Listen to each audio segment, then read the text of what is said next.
If you're thinking about booking a cruise on Sky Princess and you want a real, no-nonsense review based on a full 14-night Mediterranean adventure, this is the video for you. I'll walk you through exactly what the ship was like, the itinerary, the dining, the entertainment, the service, the atmosphere on board, and how Princess handled accessibility because I was traveling with family and sharing an accessible cabin. No fluff, just what it was actually like. I've cruised with P&O Cruises, Royal Caribbean, Princess Cruises and more, and I've traveled to over 70 countries. So this review isn't based on one sailing. It's based on years of comparing different cruise lines, different ships, and different styles of cruising. Princess make embarkation incredibly easy. One of the things I love is that you can get on board really early. We used CPS parking, so you park up, drop the cases, and you're inside the terminal within about 5 minutes. We arrived just after 10, and we were walking onto Sky Princess by 10:30. No queues, no stress, no waiting around. Your cabin won't be ready until about 1 o'clock. But honestly, there's so much to do. The piazza was already buzzing, the bars were open, and we found a seat in gelatos and had our first cocktail before 11. I even went for a spa tour and treated myself to an Enclave pass for the whole cruise. Embarkation lunch in Estrella was relaxed and unhurried, and very similar to my experience on Regal Princess. Disembarkation was slightly more chaotic. Everyone seemed to finish breakfast at the same time, and there weren't any trolleys in the terminal for a while, so it became a bit of a scramble. But even then, it was nowhere near as chaotic as an airport can be. Sky Princess is newer than Regal Princess, and you really see that in the cabins. They are fresh, modern, clean, and very well maintained. Across the ship, everything felt spotless. The piazza has the wow factor you expect from Princess, the marble, the lighting, the atmosphere, and I never once saw any obvious wear and tear. But the layout isn't perfect. The retreat is slightly hidden away and doesn't feel as luxurious as the retreat on Regal Princess. The Wakeview pool and bar, though, were spectacular. On a sea day, it's one of the best spots on the entire ship, with incredible views over the wake. The Cielo main dining room, which we'd pre-booked, was a bit of a pain to get to. You had to walk all the way aft on Deck 7 to the Vista Lounge, then down to Deck 6. A lot of people got lost, and that whole area gets very busy because Princess Live and Crown Grill Bar are right there. There's no full wraparound promenade like Arcadia, which I missed. I used the jogging track each morning instead. One thing I didn't love was the positioning of Catch by Rudy. It doesn't feel like a specialty restaurant because it's open to the piazza below. On a couple of days, the smell of fish cooking was quite strong. The same goes for the Ocean Terrace Seafood Bar. A lot of people walked through, thinking it was just a bar. And one design choice I don't think is well thought out. You have to walk through the casino to get to the Princess Theatre on Deck 6. The casino is always busy. It allows smoking, and you're walking right through that to get to the show. Not ideal if you're traveling with children, or if smoke bothers you. I've already done a full, deep dive dining video in this series, and there is a link in the description for that video. So here's the short version. The buffet was the best I've had on any cruise. The selection, the quality, the taste, and it was excellent. All day, every day, and we ate there more than we normally would, simply because the standard was so high. The main dining room was fine, but nothing special. The food tended to feel a bit samey after a while, and I was disappointed that there wasn't a steak and lobster night like I had on Regal Princess. The good news is that there are loads of included dining options on Sky Princess. You won't go hungry, and for an American cruise line, it's one of the best setups in terms of what you get included. This Sky Princess 14-night Mediterranean adventure itinerary included La Coruna, Barcelona, Marseille, Livorno for Pisa and Florence, Civitavecchia for Rome, and Corsica. Quite a mix, and I loved it. Crossing the Bay of Biscay was rough, one of the roughest I've experienced, and so many passengers were seasick. I'm lucky and don't get seasick whatever the weather, but if you know you suffer, take medication, because the Biscay has a reputation for a reason.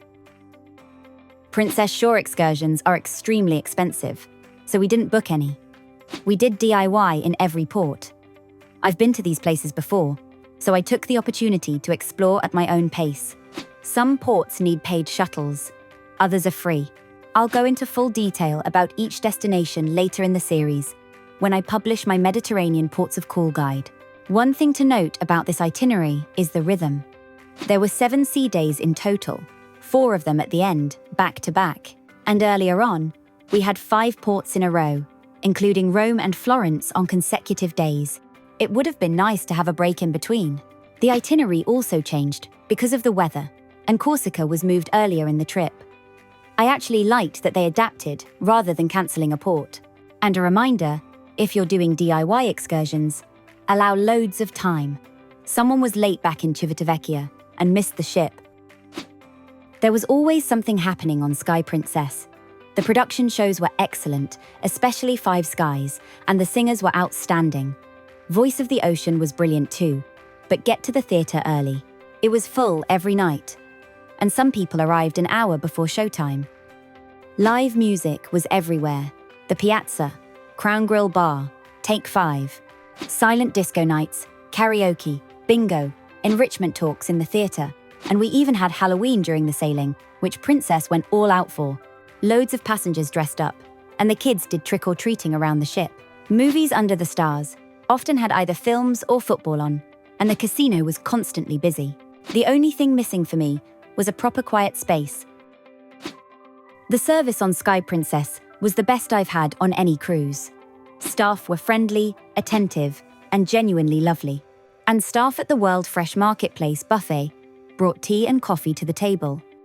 The cabin stewards were always around, and I really liked that Princess still do evening turndown. I also found the senior officers very visible, from the captain to the entertainment director Matt, to the hotel team.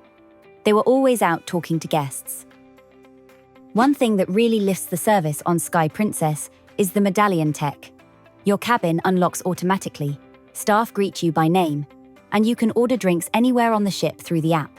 What I found especially useful on a ship this size is being able to locate the people you're traveling with. No guessing which bar they've wandered into. It isn't perfect, but it worked well on this cruise, and definitely feels ahead of most other lines. The atmosphere on board is quieter than Royal Caribbean. A more relaxed pace, which suited me fine. A mix of Americans, Canadians, Australians, and British guests, mostly older, with a few families on board. I booked the cheapest cabin possible, and for a 14-night Princess cruise, I do think it was value for money. Where I struggle with Princess is the extras, the 18% added to every drink, the daily gratuities, and the fact that drinks are pricey to begin with. If we'd added Princess Plus or Premier for 2 cabins, it would have been close to £3,000 extra. I prefer P&O Cruises' way of pricing, where what you see on the menu is what you pay, and gratuities are included. I booked the Enclave as a treat instead of a drinks package, and it was lovely.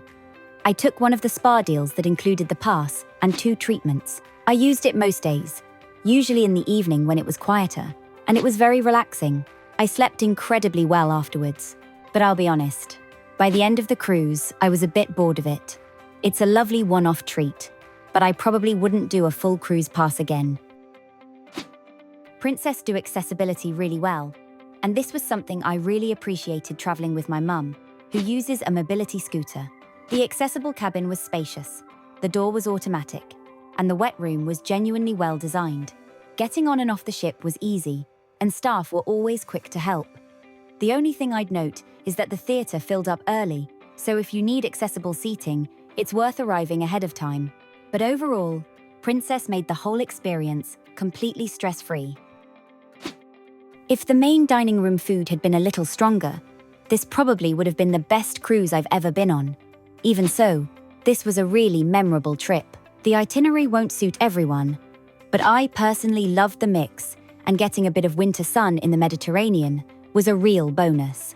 Sky Princess is a beautiful, well-kept ship, with loads of great spaces to relax. There were a few quirks, but I can see exactly why people sail with Princess again and again. I had a really good time on board, and if you want to see the full layout, the hidden spots, and every deck, Watch my Sky Princess ship tour next.